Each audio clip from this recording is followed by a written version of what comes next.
ഈ സതീശനോടൊരു അഭ്യർത്ഥന ഉള്ളത്, എന്റെ പൊന്ന് സതീശ, ഇനി ആകെ ഒരു വർഷമല്ലുള്ളൂ, എന്തിനാ ഈ എടാകൂടം വീണ്ടും എടുത്ത് തലയിൽ വെക്കണ്? അത് നിങ്ങൾ ഇനി ഉപസമിതി നടപ്പാക്കാൻ വേണ്ടി അല്ല ഒപ്പിടാൻ വേണ്ടി അല്ല നടപ്പാക്കാൻ ഒപ്പിട്ട് കഴിഞ്ഞല്ലോ. ഒപ്പിടല് പിണറായി വിജയൻ നടത്തിയല്ലോ.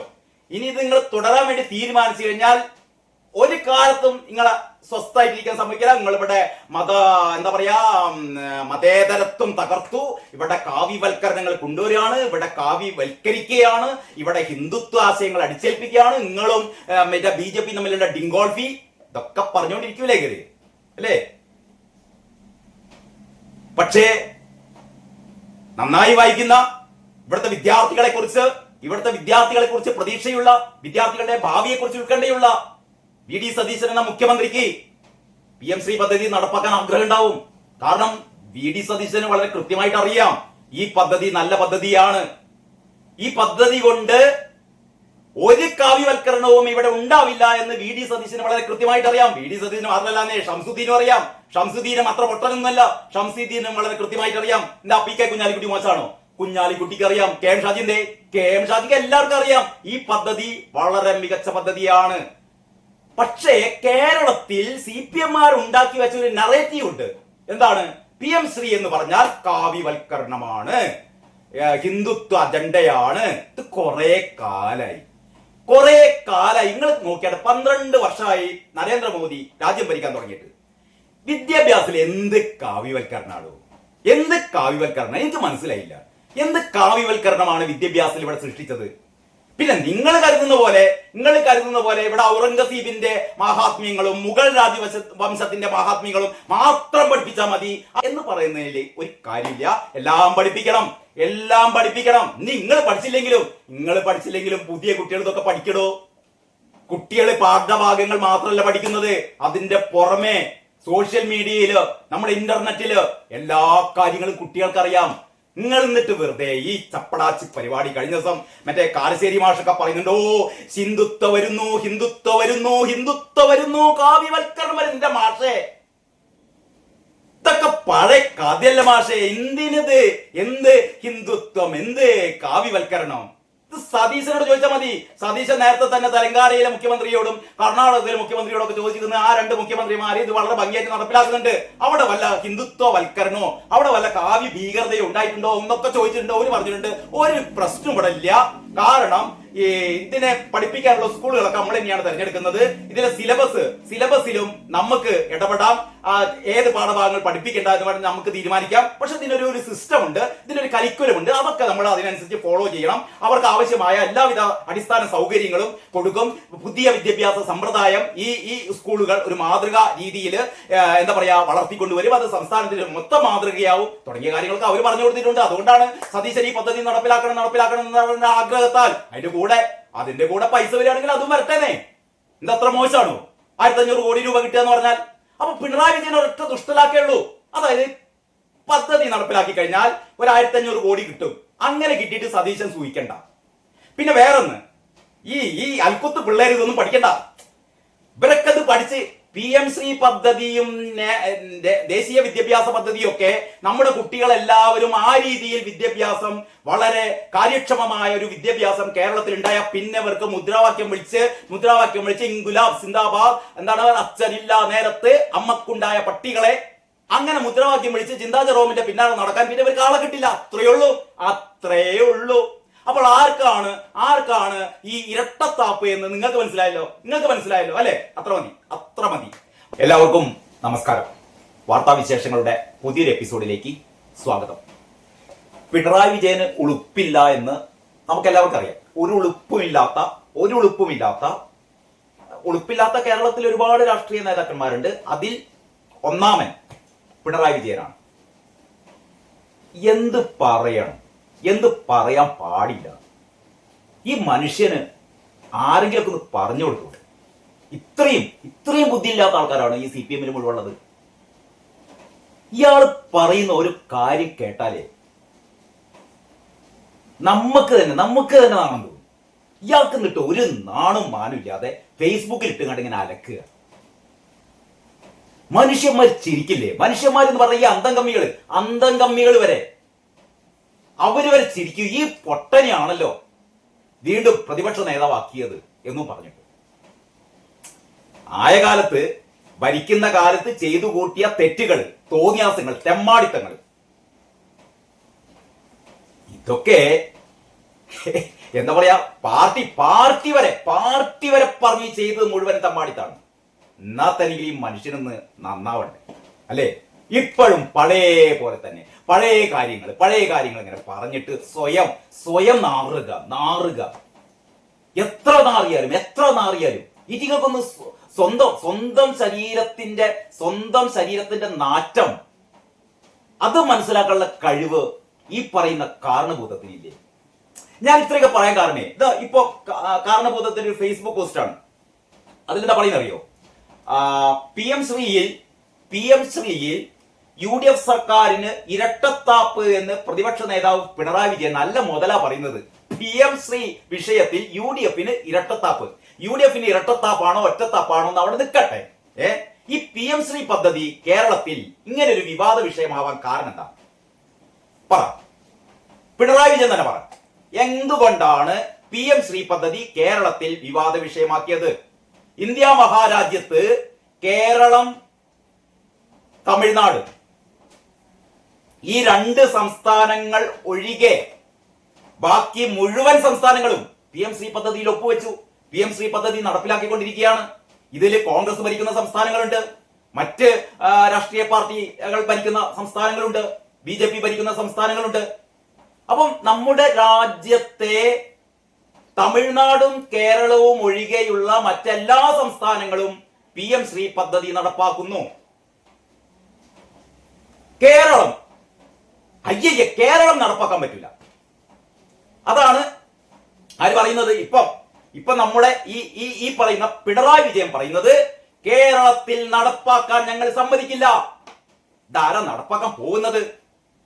ഇപ്പൊ UDF സർക്കാർ ഒരു ഉപസമിതിയെ വെച്ചിട്ടുണ്ട്. ആ ഉപസമിതി പഠിക്കുകയാണ് ഇത് നടപ്പാക്കണോ വേണ്ടയോ എന്നുള്ള കാര്യം ഇവർ പഠിച്ചുകൊണ്ടിരിക്കുകയാണ്. അതിന്റെ ഇടയിലാണ് കഴിഞ്ഞ ദിവസം അടൂർ പ്രകാശ് വന്നുകാണ്ട് ഞങ്ങൾ UDF ഏകോപന സമിതി തീരുമാനിച്ചിട്ടുണ്ട് ഈ PM ശ്രീ പദ്ധതി നടപ്പാക്കാൻ എന്ന് അദ്ദേഹം ആദ്യം പറയുന്നു. പിന്നീട് അദ്ദേഹം പറയുന്നു അല്ല, അങ്ങനെ തീരുമാനിച്ചിട്ടൊന്നുമില്ല, അത് ആദ്യം ഈ ഉപസമിതിയുടെ റിപ്പോർട്ട് വരട്ടെ എന്ന് പറയുന്നു. നമുക്കറിയാം UDFിനുള്ളിൽ തന്നെ ഈ കുഞ്ഞാലിക്കുട്ടിക്ക്, അതായത് ലീഗിന് സ്വതവേ ഇങ്ങനെ ഒരു PM ശ്രീ പദ്ധതി വേണ്ട. കാരണം നമുക്കറിയാലോ, KM ഷാജി പ്രതിപക്ഷത്തായിരിക്കുന്ന സമയത്ത് KM ഷാജി പറഞ്ഞിരുന്നു ഇത് ഈ PM ശ്രീ പദ്ധതി ഞങ്ങൾ എവിടേക്ക് കൊണ്ട് എറിയും, അറബിക്കടലിലേക്കോ എറിയും എന്നൊക്കെ പറഞ്ഞതാണ്. അങ്ങനെയുള്ള കുറെ വിവാദങ്ങളൊക്കെ ഉണ്ട്. പോട്ടെ, ഈ വിവാദം തുടങ്ങി വെച്ചതാരാ? വിവാദം തുടങ്ങി വെച്ച മുതലാണ് ഇപ്പൊ വന്ന് പറയുന്നത് UDFന് ഇരട്ടത്താപ്പാണെന്ന്. 1-ാം നമ്പർ ഇരട്ടത്താപ്പുകാരനാണ് പറയുന്നത്. അതാണ് ഞാൻ പറഞ്ഞത്. ഈ പിണറായിക്ക് ഇയാൾക്ക് ഇത്രയും ബോധം പോയോ? 82 വയസ്സല്ലേ ആയിട്ടുള്ളൂ. 82 വയസ്സല്ലേ ആയിട്ടുള്ളൂ. അപ്പോഴത്തേക്ക് ബോധം പോയോ എന്റെ വിജയ? എടോ വിജയത്താനല്ലടോ പോയി കണ്ട് ഒപ്പിട്ടത് അല്ലേ? PM ശ്രീ പദ്ധതി കേരളത്തിൽ നടപ്പാക്കാൻ വേണ്ടിയിട്ട് തലയിൽ മുണ്ടിട്ട് പോയി ഒപ്പിട്ട ആളുടെ പേര് പിണറായി വിജയൻ എന്നല്ലേ? സാങ്കേതിക അർത്ഥത്തിൽ പിണറായി വിജയൻ അല്ലെങ്കിലും ഒരു വിദ്യാഭ്യാസ സെക്രട്ടറി ആണെങ്കിലും എന്തായാലും പിണറായി വിജയൻ അറിയാതെ അല്ലല്ലോ ഒപ്പിട്ടത്. പിണറായി വിജയൻ അറിയാതെയാണോ PM ശ്രീ പദ്ധതിയിൽ കഴിഞ്ഞ സർക്കാരിന്റെ കാലത്ത് ഒപ്പുവെച്ചത്? അല്ലല്ലോ, അല്ല. ശിവൻകുട്ടി അറിഞ്ഞിട്ടുണ്ടല്ലോ, ശിവൻകുട്ടി അറിഞ്ഞിട്ടുണ്ട്, പിണറായി വിജയനും അറിഞ്ഞിട്ടുണ്ട്, അവൻ ഒപ്പുവെച്ചു. ശരി, എന്നാൽ ആ കാര്യം ഒന്ന് നമ്മുടെ CPI-ക്കാരോട് പറയണ്ടേ? ഓരോ നമ്മളെ ഘടകകക്ഷിയല്ലേ, ഓരോട് പറഞ്ഞില്ല. ഓരോട് മാത്രമല്ല, മന്ത്രിസഭയിൽ ആരോടും പറഞ്ഞില്ല. ആരോടും പറയാതെ തലയിൽ മുണ്ടിട്ട് പോയി ഇങ്ങോട്ട് ഒപ്പിട്ട് വന്നു അല്ലേ? അമ്മ അതൊരു ചെറ്റത്തരം, 1-ാം നമ്പർ ചെറ്റത്തരാണ്. കാരണം ഒരു മന്ത്രിസഭ എന്ന് പറയുമ്പോൾ എന്ത് ചെയ്യണം? ഒരു കൂട്ടുത്തരവാദിത്തമാണ്. എല്ലാവരോടും പറയണം PM ശ്രീ പദ്ധതി നമുക്ക് നടപ്പാക്കാം, നമുക്ക് ഒരു കാര്യം ചെയ്യാം, നമുക്ക് പോയി ഒപ്പിടാം. അതിന് പകരം ഇവർ പോയി കണ്ട് തലയിൽ പോയി മുണ്ടിട്ട് എന്ന് പറഞ്ഞാൽ 1-ാം നമ്പർ ചെറ്റത്തരം ആദ്യം ചെയ്ത ആളുടെ പേരെന്താണ്? പിണറായി വിജയൻ എന്നാണ്. പിണറായി വിജയനും പിണറായി വിജയന്റെ ചിങ്കിടി ശിവൻകുട്ടിയും. ഇതിൽ ആർക്കും തർക്കമില്ലല്ലോ, ആർക്കും തർക്കമില്ല. ഇനി 2024-ലും ഈ 2025-ലാണ് ഇതിൽ പോയി ഒപ്പിട്ടത്. അതിന്റെ ഒരു വർഷം മുമ്പ് തന്നെ LDF സർക്കാർ കേന്ദ്രത്തിന് കത്തെഴുതുകയാണ്. അല്ല, നിങ്ങളിപ്പോ എന്താ ചെയ്യണത്? PM ശ്രീ പദ്ധതി നടപ്പാക്കണ്ടേ? അതിന്റെ കാര്യങ്ങളൊക്കെ അങ്ങോട്ട് പറ. നമ്മള് റെഡിയാണ്, നമ്മളിങ്ങനെ റെഡി ആയിട്ടിരിക്കുകയാണ്. ആ കത്തിൽ ഒപ്പുവെച്ചത് റാണി ജോർജാണ്. റാണി ജോർജാണ് ഒപ്പുവെക്കേണ്ടത്. അവരാണ് സംസ്ഥാനത്തെ വിദ്യാഭ്യാസ പ്രിൻസിപ്പൽ സെക്രട്ടറി. സംസ്ഥാനത്തെ വിദ്യാഭ്യാസ പ്രിൻസിപ്പൽ സെക്രട്ടറിയായ റാണി ജോർജിന്റെ വീട്ടിലെ കാര്യമല്ലല്ലോ എഴുതുക. റാണി ജോർജ് ഈ സംസ്ഥാനത്തിന്റെ ആവശ്യം. അത് ആരാ റാണി ജോർജിനോട് പറയാ? വിദ്യാഭ്യാസ മന്ത്രിയും മുഖ്യമന്ത്രിയും ഒക്കെ ചേർന്ന് റാണി ജോർജിനെ എന്ത് ചെയ്താണ്? ചുമതലപ്പെടുത്തിയതാണ് കേന്ദ്രത്തിന് ഇങ്ങനെ ഒരു കത്തയക്കാൻ. അപ്പൊ റാണി ജോർജ് 2024 കേന്ദ്രത്തിന് കത്തയച്ചു. PM-ശ്രീ പദ്ധതി ഉടൻ നടപ്പാക്കണം, അതിനുള്ള അതിന്റെ കാര്യങ്ങളൊക്കെ ഒന്ന് സ്പീഡപ്പ് ചെയ്യൂ എന്ന് പറഞ്ഞൊരു കത്തയക്കുകയും അതിന്റെ അടിസ്ഥാനത്തിൽ 2025 വളരെ വൈകിയാണെങ്കിൽ പോലും കേരളം അതിൽ ഒപ്പുവെക്കുകയും ചെയ്തു. ഒപ്പുവെച്ച് കഴിഞ്ഞപ്പോഴാണ് ഈ CPI-ക്കാർ കുത്തിത്തിരിപ്പുണ്ടാക്കിയത്. അപ്പോഴാണ് CPI-ക്കാർ പറഞ്ഞു, വലിയ പ്രശ്നം, PM-ശ്രീ പദ്ധതി നടപ്പിലാക്കി കഴിഞ്ഞാൽ ഇവിടെ എന്താ പറയാ കാവ്യവൽക്കരണം, ആ കാവ്യവൽക്കരണം ഇവിടെ വരും, വലിയ ആപത്താണ്, കുട്ടികൾക്ക് പഠിച്ചു പോയാൽ ഭയങ്കര പ്രശ്നമാണ് കാവ്യവൽക്കരണം. ഈ CPI-ക്കാർക്ക് പണ്ടേ വിവരമില്ല. ഇവിടെ നിങ്ങളൊന്ന് ആലോചിച്ച് നോക്കി. അതായത് നമ്മുടെ സംസ്ഥാനത്ത് അതായത് PM-ശ്രീ പദ്ധതി നടപ്പാക്കാത്തെന്ന് പറഞ്ഞാല് ഈ സംസ്ഥാന സർക്കാർ നടപ്പാക്കാത്ത ഈ സംസ്ഥാനത്ത് 47 സ്കൂളുകളിൽ PM-ശ്രീ പദ്ധതി പ്രകാരം നാഷണൽ എഡ്യൂക്കേഷൻ പോളിസി അനുസരിച്ചിട്ടാണ് ഇവിടുത്തെ സിലബസ് കുട്ടികൾ പഠിക്കുന്നത്. ഇവിടുത്തെ നവോദയ വിദ്യാലയങ്ങളിലും കേന്ദ്രീയ വിദ്യാലയങ്ങളിലും കുട്ടികൾ ഇപ്പോൾ കാരണം അത് കേന്ദ്രത്തിന്റെ നേരിട്ടുള്ള ഇടപെടൽ മൂലം നവോദയ വിദ്യാലയങ്ങളിലും കേന്ദ്രീയ വിദ്യാലയങ്ങളിലും അങ്ങനെ മൊത്തം 47 ഇത്തരത്തിലുള്ള സ്കൂളുകളുണ്ട് കേരളത്തിനുള്ളിൽ. അവിടെ ഈ എന്താ പറയാ PM-ശ്രീ പദ്ധതി നടപ്പിലാക്കിയിട്ടുണ്ട്. അവിടുത്തെ കുട്ടികൾ അതാ പഠിക്കുന്നത്. അവിടെ എന്ത് കാവ്യവൽക്കരണമാണ് നടക്കുന്നത് എനിക്ക് മനസ്സിലായിട്ടില്ല. ആരെങ്കിലും പറഞ്ഞിട്ടുണ്ടോ? KV-യിലും അതായത് കേന്ദ്രീയ വിദ്യാലയത്തിലും ഈ നവോദയ സ്കൂളുകളിലും പഠിക്കുന്നത് മുഴുവനും കാവ്യവൽക്കരണമാണ്, അവിടെ കുട്ടികളെ പഠിപ്പിക്കുന്നത് ഹിന്ദുത്വ അജണ്ടയാണ് എന്ന് ആരെങ്കിലും ഇന്നവരെ പറഞ്ഞത് നിങ്ങൾ കേട്ടിട്ടുണ്ടോ? ഞാൻ കേട്ടിട്ടില്ല. മാത്രമല്ല ഈ മാതിരി സ്കൂളുകളിൽ കുട്ടികളെ ചേർക്കാൻ വേണ്ടിയിട്ട് സമ്മർദ്ദം ചെലുത്തുന്നത് ആരാണ്? ഈ പറയുന്ന അന്തംഗമ്മികൾ. ഈ പറയുന്ന അന്തംഗമ്മികളാണ് എങ്ങനെയെങ്കിലും എന്റെ മോക്ക് കേന്ദ്രീയ വിദ്യാലയത്തിൽ ഒരു സീറ്റ്, അല്ലെങ്കിൽ ഈ എന്താ പറയാ നവോദയ വിദ്യാലയത്തിൽ ഒരു സീറ്റ്. കാരണം ഇവർക്കറിയാം കേന്ദ്രീയ വിദ്യാലയത്തിലും നവോദയ വിദ്യാലയത്തിലും കുട്ടികളെ ചേർത്തിയാൽ ഫീസ് കൊടുക്കണ്ട, സൗജന്യമായിട്ട് പഠിക്കാം, അവിടെ ഏറ്റവും നല്ല വിദ്യാഭ്യാസ പദ്ധതിയാണ്, ഏറ്റവും മികച്ച സൗകര്യങ്ങളാണ്, അവിടുന്ന് പാസ്സായി വരുന്ന കുട്ടികൾക്ക് ഇന്ത്യയിലെ മറ്റേതൊരു കുട്ടികളെക്കാളും മുന്നിലെത്താം, മത്സര പരീക്ഷകളിൽ മുന്നേറാം, ലോകത്തിന്റെ വിവിധ രാജ്യങ്ങളിൽ അവരെ തേടി അവസരങ്ങൾ കാത്തുകിടക്കുന്നു. അതുകൊണ്ടാണ് കേന്ദ്രീയ വിദ്യാലയങ്ങളിലും നവോദയ വിദ്യാലയങ്ങളിലും അഡ്മിഷൻ കിട്ടാനുള്ള തിരക്ക്. എന്നിട്ട് ഇവിടെ ഇതാടോ ഇരട്ടത്താപ്പ്, ഇതാടോ ഇരട്ടത്താപ്പ്, നിങ്ങൾ ചെയ്യുന്നതാണ് ഇരട്ടത്താപ്പ്. നിങ്ങൾ PM-ശ്രീ പദ്ധതിയിൽ ഒപ്പുവെച്ചു അല്ലെ? ഒപ്പുവെച്ചിട്ട് CPI-ക്കാർ കുത്തിത്തിരിപ്പുണ്ടാക്കിയപ്പം നിങ്ങളാകെ ബേജാറായി. സ്വാഭാവികമായും പ്രതിപക്ഷം ഇത് മുതലെടുക്കും. പ്രതിപക്ഷം പറഞ്ഞു, ശരി, KM ഷാജി ഒക്കെ പറഞ്ഞു ഇത് ഞങ്ങൾ എവിടെയും കടലിലേക്ക് എറിയും, അറബിക്കടലിൽ എറിയും. VD സതീശൻ പറഞ്ഞു ഇത് വർഗീയ അജണ്ടയാണ്, മതവിദ്വേഷമാണ്, കാവ്യവൽക്കരണം. സതീശനും പറഞ്ഞു, ഒക്കെ ശരി തന്നെ. സതീശൻ അന്ന് പ്രതിപക്ഷ നേതാവാണ്. അപ്പൊ നിങ്ങൾ എന്ത് ചെയ്തു? നിങ്ങളാകെ ബേജാറായി. കാരണം ഇലക്ഷൻ വരാൻ പോകുന്നു.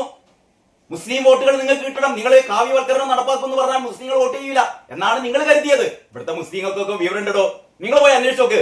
കേന്ദ്രീയ വിദ്യാലയത്തിലും നവോദയ വിദ്യാലയത്തിലും ഏറ്റവും കൂടുതൽ പഠിക്കുന്നത് മുസ്ലിം വിദ്യാർത്ഥികളാണ് പഠിക്കുന്നത്. എന്താ വിവരം ചെയ്യേണ്ടാണോ? അല്ല, അവർക്കറിയാം അവിടെ മെച്ചപ്പെട്ട വിദ്യാഭ്യാസ പദ്ധതിയാണ് എന്ന് മറ്റാരെക്കാളും നന്നായിട്ട് കേരളത്തിലെ മുസ്ലിം സമുദായത്തിന് അറിയാം. കാരണം നമുക്കറിയാലോ, ഇന്ന് കേരളത്തിൽ മുന്നേറിക്കൊണ്ടിരിക്കുന്നത് മുസ്ലിം സമുദായമാണ്. അവർ വിദ്യാഭ്യാസത്തിന്റെ പ്രസക്തി അവർ തിരിച്ചറിഞ്ഞിരിക്കുന്നു. അവര് കേന്ദ്രീയ വിദ്യാലയത്തിൽ അവരെങ്ങനെയെങ്കിലും അഡ്മിഷൻ കിട്ടാൻ വേണ്ടി ശ്രമിക്കുന്നു, നവോദയ വിദ്യാലയത്തിൽ എങ്ങനെയെങ്കിലും അഡ്മിഷൻ കിട്ടാൻ വേണ്ടി ശ്രമിക്കുന്നു. അവിടെ കാവ്യവൽക്കരണമാണെങ്കിൽ, അവിടെ കുട്ടികളെ പഠിപ്പിക്കുന്നത് ഹിന്ദുത്വം ആണെങ്കിൽ ഇവർ അങ്ങോട്ട് കുട്ടികളെ പഠിപ്പിക്കുകയോ? ഇല്ല എന്ന് പറഞ്ഞാൽ അവിടെ ഒരു കാവ്യവൽക്കരണം ഇല്ലടോ. ഈ പദ്ധതി നിങ്ങളൊന്ന് ആലോചിച്ചു. PM-ശ്രീ പദ്ധതി 2022 തുടങ്ങുന്നത്, 2027 വരെ, ഇനി തീരാൻ ഒരു വർഷമേ ബാക്കിയുള്ളൂ. ഇത്രയും കാലത്തിനിടക്ക്, ഈ കഴിഞ്ഞ 4 വർഷത്തിനിടക്ക് രാജ്യത്തെ മുഴുവൻ സംസ്ഥാനങ്ങളും, ഞാൻ നേരത്തെ പറഞ്ഞ പോലെ തമിഴ്നാടും കേരളവും ഒഴികെ ബാക്കി എല്ലാ സംസ്ഥാനങ്ങളും ഈ പദ്ധതിയിൽ ഒപ്പുവെച്ചു. ഞാൻ ചോദിക്കട്ടെ, കേരളത്തിന് എന്താ പ്രത്യേകത? കേരളം എന്താ ഒരു നാട്ടുരാജ്യമാണ്? ഇന്ത്യ മഹാരാജ്യത്ത് നിന്ന് സ്വാതന്ത്ര്യം നേടി കേരളം എന്നുള്ളത് ഒരു രാജ്യമായി പ്രഖ്യാപിച്ചിട്ടുണ്ട്. എന്റെ അറിവിലില്ല. ഇവരുടെയൊക്കെ വർത്തമാനം കേട്ടല്ലോ കേരളം നടപ്പാക്കൂല. എടോ കേരളം എങ്ങനെയാണോ നടപ്പാക്കാതിരിക്കുക? ബാക്കിയുള്ള 27 സംസ്ഥാനങ്ങൾ നടപ്പാക്കുമ്പോൾ കേരളം മാത്രം നടപ്പാക്കാതിരിക്കുന്നതിൽ എന്ത് ഉള്ളത്? വിദ്യാഭ്യാസം കൺകറന്റ് ലിസ്റ്റിൽ ആയതുകൊണ്ട് സംസ്ഥാനത്തിന് അധികാരമുണ്ട്. ശരി, സംസ്ഥാനത്തിന് വേണമെങ്കിൽ മാറി നിൽക്കാം. അതാണ് ഏറ്റവും കഴിഞ്ഞ ദിവസം എന്താ പറയാ നമ്മുടെ പാർലമെന്റിൽ പറഞ്ഞത്, വിദ്യാഭ്യാസ മന്ത്രി പറഞ്ഞത്. കേരളത്തിൽ നീ നടപ്പാക്കാൻ താല്പര്യം നടപ്പാക്കണ്ടോ പറഞ്ഞു. കേരളത്തിൽ നടപ്പാക്കാൻ താല്പര്യം ഇല്ലെങ്കിൽ നടപ്പാക്കണ്ടോ എന്ന് കേന്ദ്രമന്ത്രി പറഞ്ഞു. പിന്നെന്താ പറയേണ്ടത്? ഇതിപ്പോ ഈ നടപ്പാക്കിയില്ലെങ്കിൽ തൂക്കിക്കൊണ്ടെന്ന് പറയാൻ പറ്റുമോ? നിങ്ങൾ ആലോചിച്ച് നോക്ക്. കേരളത്തിൽ ഈ വിദ്യാഭ്യാസ പദ്ധതി നടപ്പിലാക്കിയില്ല എന്ന് വിചാരിക്കുക. കേന്ദ്രം പിടിച്ചിങ്ങാണ്ട് തൂക്കിക്കൊല്ലൂല്ലോ. എന്താ സംഭവിക്കാൻ പോകുന്നത് അതിന്റെ ഫണ്ടുകളൊന്നും കിട്ടില്ല. അല്ലെങ്കിൽ തന്നെ കേരളത്തില് സാമ്പത്തിക പ്രതിസന്ധിയാണ്.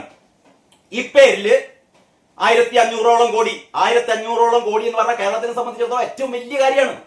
ആ പൈസ കിട്ടൂല. അതിനേക്കാൾ വലിയ കാര്യം എന്ന് പറഞ്ഞാൽ ഏറ്റവും മികച്ചൊരു വിദ്യാഭ്യാസ പദ്ധതി, മറ്റെല്ലാ സംസ്ഥാനങ്ങളും നടപ്പിലാക്കിക്കൊണ്ടിരിക്കുന്ന വിദ്യാഭ്യാസ പദ്ധതി കേരളത്തിൽ വിദ്യാർത്ഥികൾക്ക് കിട്ടില്ല. ആർക്ക് പോയി? വിദ്യാർത്ഥികൾ പോയി. പാവം വിദ്യാർത്ഥികൾ പോയി. രാഷ്ട്രീയ നേതാക്കന്മാരുടെ മക്കളൊക്കെ പോയി കണ്ട് കേന്ദ്രീയ വിദ്യാലയത്തിലും നേരത്തെ പറയുന്ന നവോദയ വിദ്യാലയത്തിലൊക്കെ ഇവരെങ്ങനെയെങ്കിലും സമ്മർദ്ദം ചെലുത്തി കണ്ട് അവരുടെ കുട്ടികളെ പഠിപ്പിക്കും. അതല്ലാത്തവര്, അതിനേക്കാൾ സാമ്പത്തിക ശേഷിയുള്ളവര് മറ്റു സംസ്ഥാനങ്ങളിലോ വിദേശത്തൊക്കെ പറഞ്ഞയച്ച് പഠിപ്പിക്കും. പാവപ്പെട്ടവന് വേണ്ട, അവരിതൊന്നും പഠിക്കണ്ട. ഇതാണ് സ്ഥിതി. എന്നിട്ടാണ് അതിന്റെ ഇടയിൽ ഈ പിണറായി ചെയ്ത മറ്റൊരു കാര്യം, അതായത് ഈ CPI കുത്തിത്തിരിപ്പുണ്ടാക്കിയപ്പോൾ മൂപ്പര് വൈകാണ്ട് ഒരു കത്തയച്ചു കേന്ദ്രത്തിന്. എന്തായാലും പറയുന്നത്, ഞങ്ങളിത് ഒരു ഉപസമിതിയെ വെച്ചിട്ടുണ്ട് പഠിക്കാൻ, ഓരോന്ന് പഠിച്ചു വരട്ടെ, അതുവരെ ഇത് ഒന്ന് മാറ്റിവെക്കണം. എന്നാ ഞങ്ങൾ ഒപ്പുവെച്ച് പോയി. കഷ്ടകാലത്തിന് ഞങ്ങൾ അതിൽ ഒപ്പുവെച്ച് പോയി.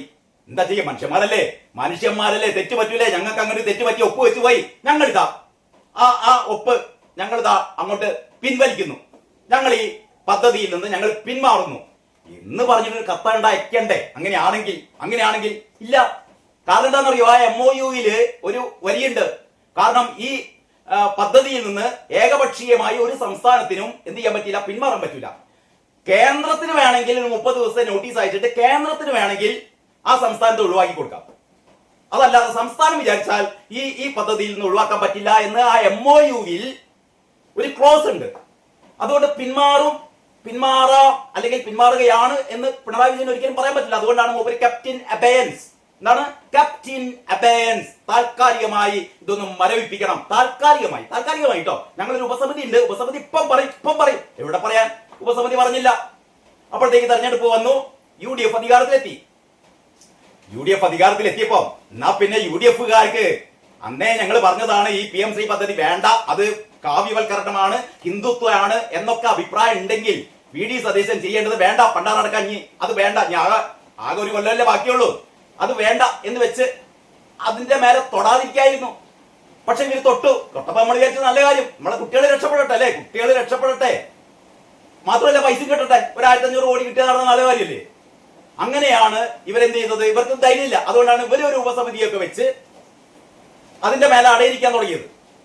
അതിന്റെ ഇടയിലാണ് ഈ കഴിഞ്ഞ ദിവസം നടൂർ പ്രകാശ് വന്ന് കണ്ട് ഞങ്ങൾ ഇത് നടപ്പാക്കാൻ പോകുന്നു എന്ന് പറയുന്നു. നമുക്കറിയില്ല നീ നടപ്പാക്കാൻ പോകുമോ നടപ്പാക്കില്ല. എന്തായാലും ഈ പദ്ധതി ഒരു കൊല്ലം കൊണ്ട് തീരും. അതിന്റെ ഇടയിലാണ് ഈ കേന്ദ്രമന്ത്രി പറഞ്ഞത് നിങ്ങൾക്ക് നടപ്പാക്കാൻ പറ്റൂലെങ്കിൽ വേണ്ട, നിങ്ങൾ പിന്മാറിക്കാളി എന്ന് കേന്ദ്രമന്ത്രിയായിട്ട് പറഞ്ഞു. അതിന്റെ അർത്ഥം അത്രയേ ഉള്ളൂ. നിങ്ങൾ നടപ്പാക്കിയില്ലെങ്കിൽ ഇതേപോലെ നിരവധി പദ്ധതികളുണ്ട്. കേന്ദ്രവും സംസ്ഥാനവും യോജിച്ച് ചെയ്യേണ്ട നിരവധി പദ്ധതികളുണ്ട്. സംസ്ഥാനത്തിന് ഇപ്പൊ വേണ്ടെങ്കിൽ ഇപ്പൊ എന്താ ചെയ്യുക? സംസ്ഥാനത്തിന് വേണ്ടെങ്കിൽ എന്താ ചെയ്യുക? എന്റെ ഓർമ്മയിലുള്ളത് ഈ എന്താ പറയാ റോഡപകടങ്ങളിൽ പരിക്കേറ്റവർക്ക് സൗജന്യ ചികിത്സ എന്ന് പറഞ്ഞ കേന്ദ്രത്തിന്റെ ഒരു പദ്ധതിയുണ്ട്. എന്തോ ഒരു 3 ലക്ഷം രൂപയോ ഏട്ടാണ് അതിന്റെ ഒരു സൗജന്യ സഹായ പദ്ധതി എന്ന് പറഞ്ഞാൽ ഈ സൗജന്യ ചികിത്സാ പദ്ധതി. പിണറായി വിജയന്റെ കാലത്ത് അതിൽ ഒപ്പുവെച്ചില്ല. പിണറായി വിജയൻ പറഞ്ഞ വേണ്ടാന്ന്. നിങ്ങളെ 3 ലക്ഷം ഒന്നും നമുക്ക് വേണ്ട, നമ്മളെ ആൾക്കാര് റോഡപകടങ്ങളിൽ പരിക്കേറ്റ ആൾക്കാർ ചത്തുപോയിക്കോട്ടെ, ഞങ്ങൾക്ക് നിങ്ങളെ പൈസ വേണ്ട എന്ന് പറഞ്ഞിട്ട് പിണറായി വിജയൻ അതിൽ ഒപ്പുവെച്ചില്ല. ഇപ്പൊ സതീശൻ അതിൽ ഒപ്പുവെച്ചിരിക്കുന്നു എന്നാണ് അറിയാൻ കഴിഞ്ഞത്. അങ്ങനെ ഒരു പദ്ധതി നടപ്പാക്കാൻ പോകുന്നത്. ഞാൻ പറഞ്ഞുകൊണ്ട് വരുന്നത് കേന്ദ്രവും സംസ്ഥാനവും യോജിച്ച് അതാണ് ഒരു രാജ്യത്ത് ഫെഡറൽ സംവിധാനത്തിൽ അങ്ങനെയൊക്കെയാണ്. കേന്ദ്രവും എല്ലാ കാലത്തും കേന്ദ്രവുമായി ഇങ്ങനെ യുദ്ധം ചെയ്യാൻ പറ്റുമോ? അതല്ലേ നിങ്ങളുടെ എന്താ പറയാ, കേരളത്തിന് കേന്ദ്രവുമായി ഒരു ബന്ധമില്ല, ഞങ്ങളെ സ്വന്തം രാജ്യം സ്വാതന്ത്ര്യം പ്രഖ്യാപിച്ചു അല്ലെ? പിണറായി വിജയൻ അങ്ങനെയല്ലേ ചെയ്യേണ്ടത്? കേന്ദ്രത്തിന്റെ ഒരു പരിപാടി ഞങ്ങൾ നടപ്പാക്കുക. നിങ്ങൾ ഹിന്ദുത്വമാണ്, നിങ്ങൾ കാവ്യവൽക്കരണമാണ്, ഞങ്ങൾ മതേതറ അല്ലെ? ഇവരുടെ മതേതരം എന്താണെന്ന് നമുക്കറിയാം. ഞങ്ങൾ മതേതറക്കാരാണ്, ഞങ്ങൾ കേരളത്തെ ഇങ്ങോട്ട് സ്വാതന്ത്ര്യം പ്രഖ്യാപിച്ച് നടപ്പിലാക്കിക്കോളാം എന്നല്ലേ പറയേണ്ടത്? അത് പറയാനുള്ള ഗഡ്സ് ഇല്ല, അങ്ങനെ പറയാൻ പറ്റില്ല. അപ്പൊ സംഭവം ഇങ്ങനെയൊക്കെയാണ് സംഭവം. ഈ പശ്ചാത്തലത്തിലാണ് ഇപ്പറഞ്ഞ പിണറായി വിജയൻ വീണ്ടും ചെന്ന് കണ്ട് ചൊറിയാണ് UDF-നെ. അതാണ് ഈ ഫേസ്ബുക്ക് പോസ്റ്റ്. അതിലാണ് പിണറായി വിജയൻ പറയുന്നത്, PM ശ്രീയിൽ UDF സർക്കാരിന് ഇരട്ടത്താപ്പ് എന്ന് പ്രതിപക്ഷ നേതാവ് പിണറായി വിജയൻ. PM ശ്രീയുടെ ലക്ഷ്യം കാവ്യവൽക്കരണമാണെന്നത് കൊണ്ടാണ് LDF അതിനെ എതിർത്തത്. പിന്നെന്തിനാടോ മണുകുളാഞ്ച പോയി കണ്ട് അതിൽ ഒപ്പിട്ടത്? അത് പറയടോ, നിങ്ങൾ എന്തിനാണോ ഒപ്പിട്ടത്? അപ്പൊ പറയും ഞങ്ങൾക്ക് എന്തോ പൈസ കിട്ടണം. ആകെ കിട്ടിയത്ര 800 കോടിയോ 800 കോടി ഇല്ലാന്നു, ഏതാ 100 കോടിയുടെ അടുത്തെന്തോ പൈസയാണ് ഇതിൽ ഒപ്പിട്ടപ്പം. കാരണം SSK ഫണ്ട് ഈ പദ്ധതിയുമായി ലയിപ്പിച്ചിരുന്നു. നേരത്തെ ഉണ്ടായിരുന്ന SSK ഈ നാഷണൽ എഡ്യൂക്കേഷൻ പോളിസി വന്നപ്പോൾ അതുമായി ലിങ്ക് ചെയ്തിരുന്നു. അപ്പൊ SSK ഫണ്ട് കിട്ടണമെങ്കിൽ എന്തായാലും ഇതിൽ ഒപ്പിടണം. അപ്പൊ ഈ 90-100 കോടി ഉറുപ്പിക കിട്ടാൻ വേണ്ടിയിട്ട് ഇവര് പോയി കണ്ട് അതിൽ ഒപ്പിട്ടു. ഇമാരി ചട്ടത്തരം കളിക്കണം. അപ്പൊ നിങ്ങൾക്ക് 100 കോടിയാണോ വലുത്? 100 കോടി നമുക്ക് കിട്ടണം, പക്ഷേ ഹിന്ദുത്വം ഞങ്ങൾ നടപ്പിലാക്കും എന്നാണോ നിങ്ങൾ പറയുന്നത്? അത് വേറെ കാര്യം. ഞാൻ നേരത്തെ തന്നെ പറഞ്ഞു, ഈ PM ശ്രീയിൽ ഒരു ഹിന്ദുത്വം ഇല്ലടോ. PM ശ്രീയിൽ ഒരു ഹിന്ദുത്വം ഇല്ല, ഒരു കാവ്യവൽക്കരണവും ഇല്ല. അങ്ങനെ വല്ലതുണ്ടെങ്കിൽ ഇക്കഴിഞ്ഞ 4 കൊല്ലത്തിന്റെ ഇടയിൽ BJP അല്ലാത്ത മറ്റ് കക്ഷികൾ ഭരിക്കുന്ന സംസ്ഥാനങ്ങൾ PM ശ്രീ എടുത്തുകാണ്ട് കടലിൽ വലിച്ചെറിയില്ലേ? നമ്മളെ KM ഷാജി പറഞ്ഞ മാതിരി ഇവര് വളരെ താല്പര്യത്തോടെ നടപ്പിലാക്കിക്കൊണ്ടിരിക്കുകയാണ്. കാരണം അതിലൊരു കാവ്യവൽക്കരണം ഇല്ലാന്നേ. കാലത്തിനനുസരിച്ച് മാറണ്ടേ വിദ്യാഭ്യാസ പദ്ധതി? നിങ്ങൾക്ക് ബോധിച്ചത് മാത്രമേ നടപ്പിലാക്കുള്ളൂ എന്ന് പറഞ്ഞാൽ എങ്ങനെ ശരിയാകുക? കേന്ദ്രം ഭരിക്കുന്നത് കഴിഞ്ഞ 12 വർഷമായിട്ട് BJP സർക്കാരാണ് അല്ലെ? അപ്പോൾ വിദ്യാഭ്യാസ പദ്ധതി എങ്ങനെ ആവണം എന്നുള്ളതൊക്കെ ഒരു മുൻതൂക്കം ആർക്കുണ്ട്? ഈ പറയുന്ന BJP സർക്കാരുകൾക്കുണ്ട്. അവരാണ് ഇത് തീരുമാനിക്കുന്നത്. എങ്ങനെയാണ് ഭാരതത്തിന്റെ വിദ്യാഭ്യാസ പദ്ധതി അവര് തീരുമാനിക്കുന്നത് നടപ്പാക്കാൻ പറ്റില്ല. നിങ്ങൾക്ക് തീരുമാനിക്കുന്നതേ നടപ്പാക്കാൻ പറ്റുള്ളൂ എന്ന് പറഞ്ഞാൽ അതെങ്ങനെ ശരിയാകുക? അത് ശരിയാകുന്ന കാര്യമല്ലല്ലോ. അപ്പൊ എന്നിട്ട് പറയുന്നത് അറിയോ?